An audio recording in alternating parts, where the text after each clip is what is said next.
In the mid-1980s, in a quiet English village near the border with Wales, a schoolteacher turned on his home computer and found a message that should not have been there. The text was written in strange, archaic English, as if someone from centuries ago had somehow sat down at his keyboard and typed across time. Over the next 2 years, more than 300 messages would arrive, claiming to be from a man in the 16th century and from mysterious entities in the year 109, turning a small cottage in Dodleston into one of the strangest alleged hauntings of the computer age. The man at the center of the story was Ken Webster, a teacher of economics and drama, who, along with his partner Debbie and friend Nick, was renovating a rundown cottage in the village of Dodleston, Cheshire. The house was old, drafty, and a bit isolated, the kind of place where creaking floorboards and unexplained noises felt almost normal. For a while, the weirdest things they noticed were what looked like minor poltergeist tricks.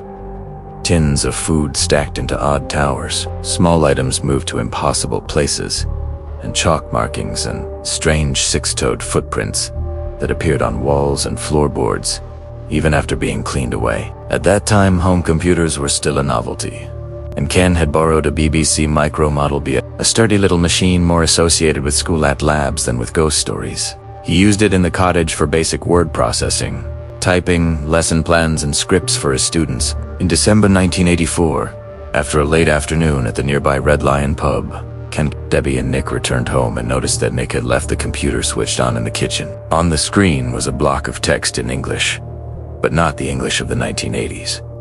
The spelling was odd, the phrasing antique, as if someone were trying to write in the style of the 1500s. The message referred to Theen Cottage and complained about how the current occupants had let Theen House fall into disorder, as if the writer believed the cottage belonged to him. Before we go any deeper into who this mysterious writer claimed to be, a quick note. If you enjoy long, detailed breakdowns of real, unexplained cases like this one, take a second to like this video. Subscribe to the channel and turn on notifications. It tells the algorithm you want more stories like this, and it really helps this kind of slow, researched content reach more people. Ken's first reaction was not to assume time travel or ghosts. He assumed a prank. He suspected Nick, or perhaps another friend with a key to the house, had sneaked in while they were out and typed the text as a joke. They deleted the message, laughed uneasily about it, and decided to keep an eye on the computer in case their mystery comedian tried again. A few days later, the second message arrived. This time, the author responded directly to things Ken and Debbie had said, suggesting that whoever was writing could hear their conversations, or at least knew what they had been talking about. The language was again pseudo-Elizabethan, with an idiosyncratic mix of old spellings, Latin phrases, and words that did not quite fit any standard textbook version of early modern English. Now the jokes were less funny. To test whether someone was physically sneaking into the house, Ken tried an experiment. He wrote a reply on the BBC Micro, saved it to disk, and deliberately left the machine on while he and the others went out. When they came back hours later, there was a new text file on the computer, answering his reply in the same strange dialect and referencing the fact that they had been out. Behind the archaic spelling and flowery phrases, a personality began to appear. The writer claimed to be a man living in the 16th century, in roughly the same location as the cottage, and at first used only initials, LW, before later adopting the name Lukas. According to him, he was a landholder or tenant farmer living during the reign of King Henry VIII and then under Queen Mary, trying to navigate the lethal religious politics of the time. The messages described a world of simple rural life, shadowed by fear of church and crown. Lukas wrote about tending animals, worrying about accusations of heresy, and seeing strange lights or gleams in the sky. Details that, if invented, showed a good grasp of how to sprinkle atmosphere into a story. At the same time, he seemed as baffled by the communication as Ken was, calling the computer a box of lights and wondering if these invisible visitors were angels, devils, or spirits trying to tempt him. Ken, who was not an expert in historical linguistics, turned to a friend, local teacher, Peter, who had some background in Old English and Latin. Trinder studied the texts, noting that while the spelling was inconsistent, the sentence structure and some of the vocabulary did resemble the late 16th century dialect of Cheshire and surrounding counties. He pointed out references to Henry VIII's marriage, to Catherine Parr, and other historical anchors that roughly placed Lukas's lifetime in the 1540s and 1550s. Some of the names and details in the messages seemed verifiable. Lukas mentioned the village of Dodleston in a way consistent with early documents, and referred to local landmarks like a church and fields that could be matched to surviving maps. On the other hand, certain personal names, Sukas people, Lukas claimed to know, or work for, did not appear in any parish records or archives that Ken and Peter could access, which raised the possibility that someone had simply blended accurate background with invented characters. Under pressure from friends and curious colleagues, Ken followed the modern instinct when something weird happens.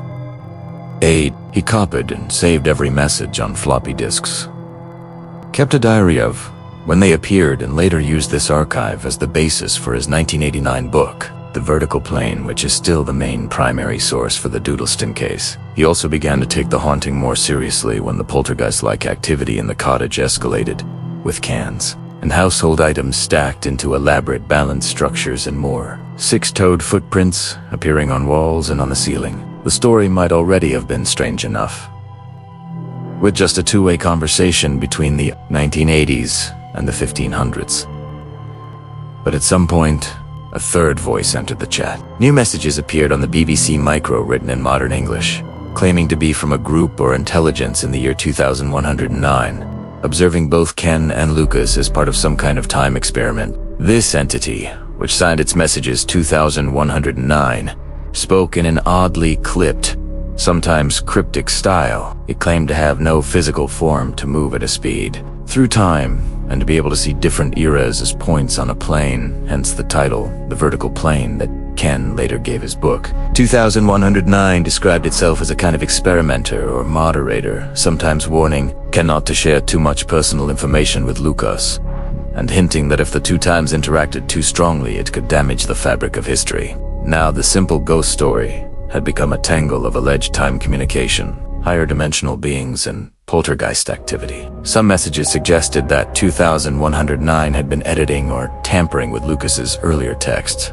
which would explain why some historical details were inconsistent or outright wrong. According to this narrative, Lukas himself eventually revealed that LW was a pseudonym, and that his real name was Thomas Harden, or Harden, a minor figure connected to the region, but not clearly documented in surviving records. In parallel with the drama unfolding on the screen, there were events in the physical space of the house. Ken and Debbie reported cold spots, the feeling of a presence, footsteps in empty rooms, and objects moving without explanation. On one occasion, they found a stack of 3 heavy milk cartons arranged in a neat vertical column in the kitchen, something they said none of them had done, and that their cat could not possibly have managed. As word of the case spread, it attracted interest from both enthusiasts and more formal investigators. Members of the Society for Psychical Research, a long-standing British organization that has studied alleged paranormal events for over a century, visited the cottage and looked into the case, though their internal records and follow-up work later became oddly murky. According to accounts repeated by later commentators, at least one SPR investigator suspected that Ken and Debbie themselves were behind the messages deliberately or subconsciously, though the Society never produced a definitive public report, either confirming fraud or endorsing anything supernatural. Skeptics who have reviewed the case in later years generally see it as a creative, if elaborate, hoax. From their perspective, Ken had both opportunity and motive. He controlled access to the computer, had ample time alone in the house, and stood to gain a compelling story that eventually became a cult book. They argued that by 1984 it was entirely possible to write text files in a faux archaic style, store them on floppy disks, and load them on the BBC Micro when others were not watching, especially in a pre-internet era when few people understood how these machines worked in detail. Some skeptics have pointed out that elements of the language in the messages do not match genuine 16th century English as closely as first claimed, and that the mixture of archaic and modern forms looks less like an authentic period document and more like a 20th century attempt at pastiche. Others note that the supposed 2109 messages, which should have provided an opportunity to describe verifiable future events or advanced technology, remained vague and philosophical, offering nothing that could be independently checked. From this viewpoint, the Dodleston Messages are a sophisticated story about time and consciousness, but still a story written by human hands. Believers and open-minded commentators counter with their own questions. If Ken had hoaxed the messages, they ask, why did no one who knew him ever expose him? And why has he maintained the reality of the experience for decades, even after the initial wave of attention passed? They also point to the sheer volume and internal consistency of the messages over 2 years, and to the way the narrative evolved. Lukas displaying fear, humor, jealousy, and even affection toward Debbie, suggesting a complex personality rather than a simple caricature. Some researchers have focused on the physical side of the case. The 6-toed footprints, for example, appeared in different parts of the house and even on a high wall, fading and then returning in another location. According to Ken's notes, while such phenomena could in principle be faked with chalk or pigment, doing so repeatedly without any witness catching the perpetrators in the act, during a time when skeptical visitors and investigators were frequently present,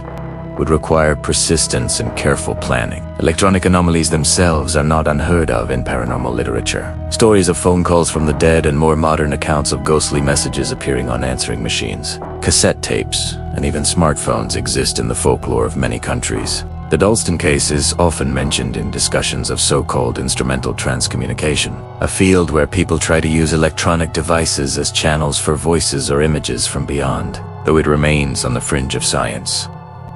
Whatever one thinks of its authenticity, the Dodleston saga is undeniably cinematic. At one point, according to Ken's telling, the group decided to move the BBC Micro into different rooms of the cottage to see if it changed the messages. They claimed that 2109 objected to certain placements, and that, once, the computer was mysteriously found relocated by an unseen force, along with a chalk warning on the floor urging them to measure frequency and consider energies beyond light and sound. The correspondence with Lukas eventually reached an emotional climax, as pressure from local authorities and church figures in his own time allegedly mounted. The 16th century writer said he would have to leave Dodleston. In a final set of messages, he thanked Ken and Debbie for their friendship, hinted that he had written down an account of their conversations in his own era, and expressed hope that someday people in the future would discover his book and realize that their two lands were not so distant after all. Not long after, 2109 sent what seemed to be a closing statement of their own. They told Ken that their purpose had been fulfilled, that the experiment was over, and that there was no need to write back, because we will have gone. After that, the BBC Micro fell silent. No more impossible text files appeared on its tiny green glowing screen. Ken Webster's book The Vertical Plane went out of print for many years, but developed an underground reputation, passed among fans of high strangeness, and discussed on forums and podcasts. Recent reissues and new audio editions had brought the case back into the spotlight, inspiring long-form analysis, skeptical breakdowns, and fresh attempts to trace the historical breadcrumbs left in the messages. To date, no one has produced a confession or piece of hard evidence that definitively labels the Dodleston messages as hoax, delusion, or genuine anomaly. That uncertainty is part of what keeps the story alive. If it was a hoax, it was a remarkably patient and intricate one, blending poltergeist theater, faux archaic language, time travel philosophy, and computer folklore at a time when most people barely understood home computing. If it was not a hoax, then a humble BBC Micro in a rented cottage briefly became a window between 3 eras, linking a hunted farmer in Tudor, England, a pair of teachers in the 1980s, and some shadowy experimenters in the 22nd century. Standing back from the details, the Dodleston messages reveal something deeper about human beings in the age of technology. We build new machines, and almost immediately we fill them with old questions about ghosts, destiny, higher powers, and the possibility that time is not as rigid as we think. Whether the words on Ken Webster's screen came from a bored prankster from his own subconscious, or from something that really did reach across centuries. The story forces us to ask how much we actually trust what appears on our devices, and how easily our sense of reality can be rewritten by a paragraph of glowing text. In the end, the BBC Micro was just a box of circuitry and plastic, and the cottage in Dodleston was just another old house on an English lane. But for a couple of strange years in the 1980s, that little computer became, at least in one man's telling, a haunted object, a ghost in the machine that talked back from both the past and the future. If you made it this far into the story, you're exactly the kind of person this channel is for. So if you want more deep dives into real bizarre cases like this, don't forget to like the video. Leave your theory about the Dodleston messages in the comments, and subscribe so you don't miss the next mystery.